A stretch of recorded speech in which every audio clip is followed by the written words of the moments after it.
bought an old fishing cabin, and the HOA called the cops on me. But they didn't know the beach wasn't theirs to control. The cabin sat on a quiet stretch of sand at the edge of a bay where pelicans land every morning.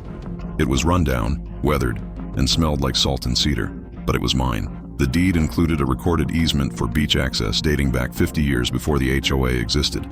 I spent my first week cleaning the dock, fixing broken windows, and patching the roof. Then the HOA president showed up in a golf cart like she owned the coastline. She told me the beach was community property and that I needed to remove my boat and fishing gear. I smiled, handed her my deed, and pointed to the legal description of private shoreline access. She didn't like that answer. 3 days later, I woke up to police lights flashing outside my cabin. 2 officers stood by the sand while the HOA president waved her clipboard like a trophy. She told them I was trespassing on their private beach and demanded they arrest me. The officers asked for my ID and property documents. I gave them the deed, the easement plat, and a printed copy of county GIS maps. The officers read every line while the HOA president tapped her foot. One officer asked her to show documents proving the HOA owned the shoreline. She didn't have any. She claimed, "Everyone knows the beach is ours, but knowledge isn't ownership." The officers apologized to me and asked her to leave my property. She stormed off, swearing she'd handle it in court. I didn't wait for her next stunt. I called a lawyer who specializes in land rights and coastal property. We pulled historical survey maps, title boundary records, and the original easement filed in the 1970s. The evidence was airtight. The beach line stopped 24 feet short of the HOA boundary. Everything past that, including the sand she stood on, belonged to my parcel.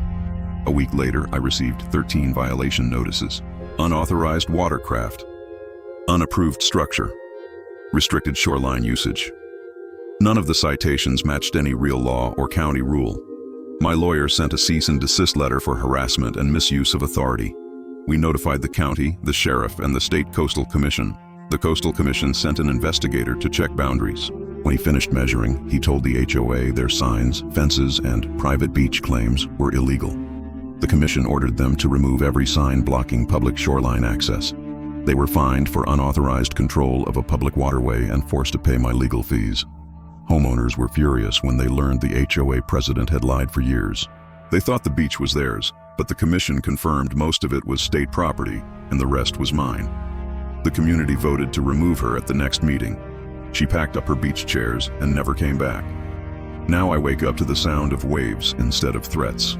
My fishing boat sits on my dock, my cabin is restored, and the beach is open for anyone who respects it. Sometimes the best revenge is a deed, a map, and the law. If you love HOA justice stories, like the video and subscribe.